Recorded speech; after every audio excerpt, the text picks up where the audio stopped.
തോൽവിയെ കണ്ട് ഭയപ്പെടുന്നുണ്ടോ? എങ്കിൽ നിങ്ങൾക്കുള്ളതാണ് ഈ ഒരു video. Welcome back to my channel. It's me Vidya. ജീവിതത്തിൽ നിങ്ങളെ മുന്നോട്ട് പോകാൻ അനുവദിക്കാതെ തടയുന്നത് എന്താണെന്നറിയോ? ഭയം, പേടി. അതാണ് നിങ്ങളെ മുന്നോട്ട് പോകാൻ അനുവദിക്കാതെ തടയുന്നത്. എന്തിനാണ് പേടിക്കുന്നത്? മറ്റുള്ളവർ എന്തു പറയുമെന്നാണോ?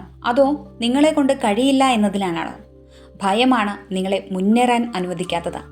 നിങ്ങളുടെ ഭയമാണ് മറ്റുള്ളവരുടെ മുന്നിൽ നിങ്ങളെ കൈകൂപ്പി നിർത്തുന്നത്. മാക്സിമം പരിശ്രമിച്ച് മുന്നോട്ട് വരിക. ഭയം ചില സമയങ്ങളിൽ നിങ്ങളെ സഹായിക്കുന്ന പോലെ തോന്നും, പക്ഷേ സത്യം അതല്ല. നിങ്ങളെ നിങ്ങൾക്ക് അറിയാവുന്ന കാര്യങ്ങളെ പോലും ചെയ്യാൻ അനുവദിക്കാതെ ആ ഒരു വളയത്തിൽ തന്നെ തുടരാൻ വേണ്ടിയിട്ട് പ്രേരിപ്പിക്കുന്നതാണ്.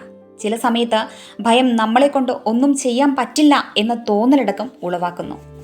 നിങ്ങളുടെ ജീവിതത്തിൽ നിങ്ങളുടെ ലക്ഷ്യങ്ങൾ നേടാൻ തടസ്സമാകുന്നത് നിങ്ങളുടെ ചെറിയ ചെറിയ ഇമോഷൻസ് ആണ്. നിങ്ങൾ അതിന് അധികമായി ഇമ്പോർട്ടൻസ് കൊടുക്കുന്നത് കൊണ്ടാണ്. അത് പറയുന്ന പോലെ നിങ്ങൾ പ്രവർത്തിക്കുന്നത് കൊണ്ടാണ്. ഭയം പോലെയുള്ള ഇമോഷൻസ് നിങ്ങളെ അടുത്ത ഘട്ടത്തിലേക്ക് പോകാൻ അനുവദിക്കത്തില്ല. നമ്മുടെ ഓരോരുത്തരുടെ ജീവിതത്തിലും എന്നും യുദ്ധം നടന്നുകൊണ്ടാണ് ഇരിക്കുന്നത്. അത് തെറ്റിനും ശരിക്കും തമ്മിലാവാം, സത്യത്തിനും നുണകൾക്കും ഇടയിലാവാം, വെളിച്ചത്തിനും ഇരുട്ടിനുമെതിരെയാവാം. ജീവിതത്തിൽ വിജയത്തിനായുള്ള പാത എളുപ്പമുള്ളതല്ല. അത് നമ്മളിൽ പകുതി ആൾക്കാരും പോകാൻ ഭയപ്പെടുന്നൊരു പാതയാണ്. ആ പാതയിൽ നമ്മൾ തുടർച്ചയായി മുന്നോട്ട് പോയാൽ മാത്രമേ നമുക്ക് വിജയത്തിലേക്ക് എത്താൻ സാധിക്കുകയുള്ളൂ. നിങ്ങൾക്കുള്ള ടൈം വളരെ കുറവാണ്. മറ്റുള്ളവർ എന്ത് വിചാരിക്കുമെന്ന് കരുതി നിങ്ങൾ നിങ്ങളുടെ ടൈം വേസ്റ്റ് ചെയ്യാതിരിക്കുക. മറ്റുള്ളവരുടെ ചിന്തകളിൽ അകപ്പെട്ടു പോകാതിരിക്കുക. അവരുടെ അഭിപ്രായങ്ങൾക്ക് മുന്നിൽ നിങ്ങളുടെ ശബ്ദമുയർത്താൻ മറന്നു പോകാതിരിക്കുക. നിങ്ങളുടെ ആഴ്മനസ്സ് എന്താണോ പറയുന്നത് അത് കേൾക്കുക. നിങ്ങൾ എന്തു ചെയ്യണമെന്നും ആരാകണമെന്നുള്ളതെല്ലാം നിങ്ങളുടെ ആഴ്മനസ്സിന് മാത്രമേ അറിയത്തുള്ളൂ. അല്ലാതെ മറ്റുള്ളവരുടെ അടുത്തു നിന്ന് അഭിപ്രായങ്ങൾ അന്വേഷിച്ച് നിങ്ങളുടെ ടൈം വേസ്റ്റ് ചെയ്യാതിരിക്കുക. നിങ്ങൾക്ക് എന്താണോ ആവശ്യം അത് നിങ്ങൾ തന്നെയാണ് കണ്ടെത്തേണ്ടത്. നിങ്ങൾക്ക് ഇഷ്ടപ്പെട്ടത് വേണം നിങ്ങൾ ചെയ്യാൻ വേണ്ടിയിട്ട്. നിങ്ങളുടെ ജോബ് നേടാൻ ആഗ്രഹിക്കുന്നത് എന്തും നിങ്ങളുടെ ഇഷ്ടത്തിനനുസരിച്ചാവണം. കാരണം നിങ്ങൾ ഏത് ജോലിയാണോ ചെയ്യാൻ ഉദ്ദേശിച്ചത് ആ ജോലി തന്നെയാണ് നിങ്ങളുടെ ലൈഫ് പൂർണ്ണതയിൽ എത്തിക്കാൻ വേണ്ടി പോകുന്നത്. നിങ്ങളുടെ ലൈഫ് നിങ്ങൾക്ക് ഇഷ്ടപ്പെട്ട പോലെ ആകണമെങ്കിൽ നിങ്ങളുടെ വർക്ക്, ജോബ് നിങ്ങൾക്ക് ഇഷ്ടപ്പെട്ട പോലെ ആയിരിക്കണം. നിങ്ങളുടെ ഇപ്പോഴത്തെ ജോബിൽ നിങ്ങൾ തൃപ്തിയല്ലെങ്കിൽ അത് കിട്ടും വരെ അന്വേഷിക്കുക. ചെറിയ ചെറിയ സന്തോഷങ്ങൾ നമ്മുടെ മുന്നിലെത്തുമ്പോഴേക്കും അതിൽ അകപ്പെട്ടു പോകാതിരിക്കുക. നിങ്ങളുടെ ആഗ്രഹം നിങ്ങളുടെ ഗോളിന്മേൽ മാത്രം വയ്ക്കുക. ഈ ലോകത്ത് എല്ലാവരും ഏതെങ്കിലും സിറ്റുവേഷനിൽ സ്റ്റക്കായി പോകുന്നുണ്ട്. വീഴ്ചകൾ സംഭവിക്കാറുമുണ്ട്. ഈ ജീവിത ഓട്ടത്തിൽ അവസാനം വിജയികളാകുന്നത് എത്ര വീണാലും വീണ്ടും വീണ്ടും എഴുന്നേറ്റ് പരിശ്രമിക്കുന്നവരാണ്. നിങ്ങൾക്ക് ഏതെങ്കിലും ഒരു പ്രോബ്ലം വന്നാൽ മാത്രമേ എണീറ്റ് ഓടാൻ വേണ്ടി ശ്രമിക്കുന്നുള്ളൂ. ഇനി തൊട്ട് പ്രോബ്ലംസ് വരുമ്പോൾ മാത്രമല്ല, അല്ലാത്ത സമയത്തും നിങ്ങൾ മാക്സിമം ട്രൈ ചെയ്തുകൊണ്ടേയിരിക്കുക.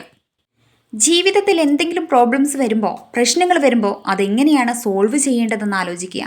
അത് ന്യായീകരിക്കാൻ ശ്രമിക്കാതിരിക്കുക. നിങ്ങളുടെ ലക്ഷ്യത്തിലേക്ക് നിങ്ങൾ എത്തണമെങ്കിൽ അതിനായി നിങ്ങൾ കൊടുക്കുന്ന പ്രതിഫലം ഹാർഡ് വർക്ക് മാത്രമാണ്.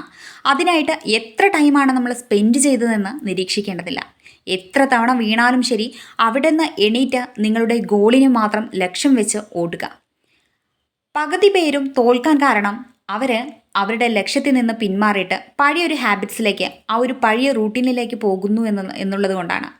നിങ്ങളുടെ ലക്ഷ്യം എപ്പോഴും തനിയെ സാധ്യമാവണമെന്നില്ല. നിങ്ങൾ വേണം അത് നേടിയെടുക്കാൻ വേണ്ടിയിട്ട്. മറ്റുള്ളവരിൽ നിന്ന് തികച്ചും ഡിഫറെൻ്റ് ആയിട്ട് തന്നെ നിൽക്കുക. മനസ്സിൻ്റെ ശക്തി ഒന്നുകൂടെ ഇൻക്രീസ് ചെയ്യുക.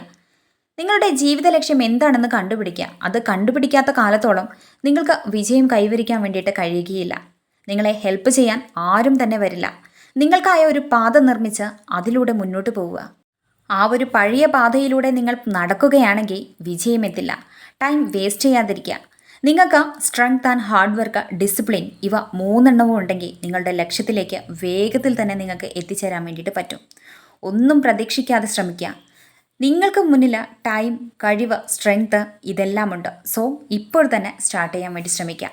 നിങ്ങളുടെ ലക്ഷ്യത്തിൻ്റെ എല്ലാ സ്റ്റെപ്സും നിങ്ങൾ നിരീക്ഷിക്കാതെ ഇന്ന് എൻ്റെ ലക്ഷ്യത്തിലേക്കുള്ള ഫസ്റ്റ് സ്റ്റെപ്പ് ഞാൻ എടുത്തു വയ്ക്കും എന്ന് തീരുമാനിക്കുക. നിങ്ങളുടെ വിജയം നിങ്ങളുടെ കൈകളിലാണുള്ളത്. ജീവിതത്തിൽ വിജയം എന്നത് ഒരു ദിവസം കൊണ്ട്, ഒരാഴ്ച കൊണ്ട്, ഒരു മാസം കൊണ്ട് നടക്കുന്ന ഒരു പ്രോസസ്സല്ല. അത് നേടണമെങ്കിൽ തുടർച്ചയായിട്ട് നമ്മൾ പരിശ്രമിക്കണം. എങ്കിൽ മാത്രമേ അത് നമ്മുടെ കൈകളിലെത്തുകയുള്ളൂ. Thank you for watching. Please support and subscribe.